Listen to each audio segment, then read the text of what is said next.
ونصلي على رسوله الكريم أما بعد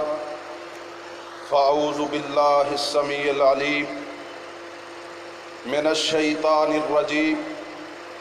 بسم الله الرحمن الرحيم قل يا أيها الناس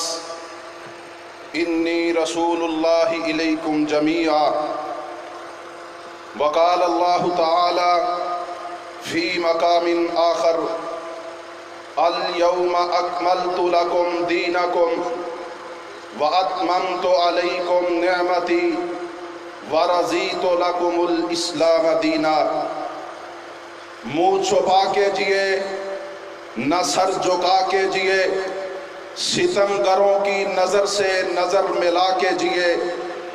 ہم ایک رات کم جیے تو کم ہی سہی، یہی بہت ہے کہ ہم مشعلے جلا کے جیے۔ حضرات، آج کا یہ پروگرام نبی کائنات، فخر موجودات، آمنہ کے در یتیم، مدینہ کے تاجدار، نبیوں کے امام، رسولوں کے سردار جناب محمد مصطفیٰ صلی اللہ علیہ وسلم کی ختم نبوت کے لیے اور عظمت صحابہ کے لیے الحمدللہ بڑی تذک و احتشام کے ساتھ انعقاد پذیر ہے۔ حضرات، ہمارا نبی کائنات کی ختم نبوت پر ایمان کیا ہے؟ میں اپنے عقیدے کا اظہار ان الفاظ سے کرتا ہوں کہ اللہ مشکل کشائی کے لیے کافی ہے اور آمنہ کا در یتیم رسالت و نبوت کے لیے کافی ہے۔ اور میں اپنے اس عقیدے کی دلیل نبی کائنات کی ایک حدیث مبارکہ سے دیتا ہوں۔ سیدنا عمر فاروق رضی اللہ تعالی عنہ نبی علیہ السلام کی مجلس میں تشریف لاتے ہیں، ہاتھ میں تورات کا ورق ہے اور کہتے ہیں اللہ کے نبی ہذہ نسخۃ من التورات، اللہ کے نبی یہ تورات کا نسخہ ہے، اور اس کی تلاوت شروع کر دیتے ہیں۔ نبی علیہ السلام کے چہرہ پر انوار کی طرف نہیں دیکھ رہے، سیدنا ابو بکر صدیق رضی اللہ تعالی عنہ نبی علیہ السلام کے چہرہ پر انوار کی زیارت کرتے ہیں اور محسوس کرتے ہیں کہ نبی علیہ السلام کا چہرہ غصے کی وجہ سے متغیر ہو رہا ہے۔ کہا عمر، کیا نبی کے چہرہ پر انوار کو نہیں دیکھتے؟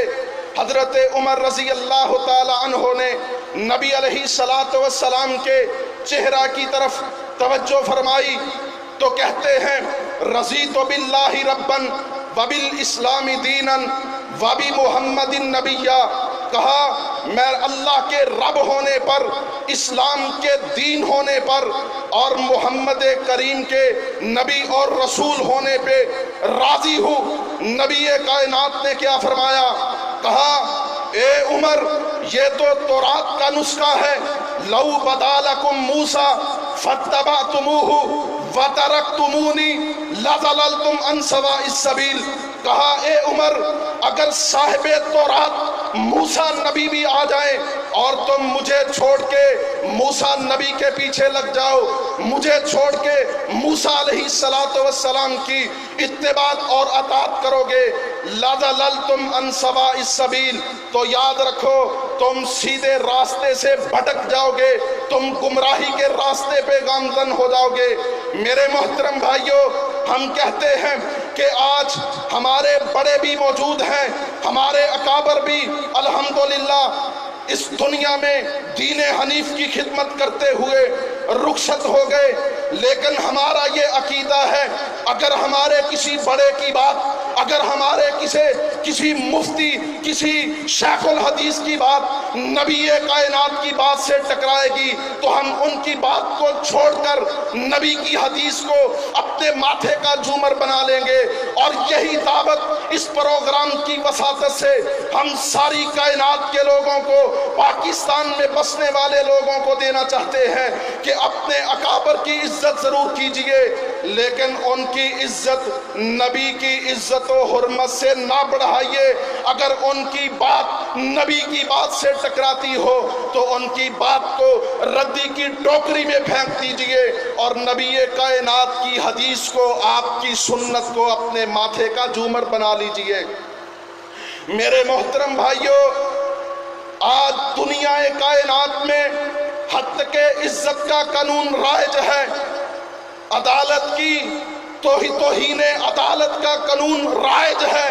لیکن ہمارا یہ عقیدہ ہے تمام تر انسانوں اور تمام تر اداروں کی عزت و ناموس، میرے نبی کی عزت و ناموس تو دور کی بات ہے، آپ کے جوتے کے تلوے کا بھی مقابلہ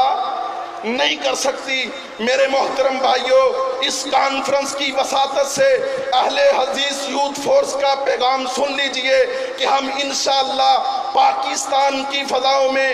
صدیق کی صداقت کا پھریرا لہرا دیں گے، فاروق کی عدالت کا ڈنکا بجا دیں گے، ذوالنورین کی سخاوت کا علم لہرا دیں گے، علی المرتضیٰ کی شجاعت کا ترانہ گا دیں گے، اور نبی علیہ السلام کی حرمت کے لیے، آپ کی ختم نبوت کے لیے انشاءاللہ الرحمن اپنا سب کچھ لوٹا دیں گے۔ میرے محترم بھائیوں، اللہ رب العالمین ہم سب کو دین حنیف کا خادم بنائے۔ وآخر دعوانا ان الحمدللہ رب العالمین۔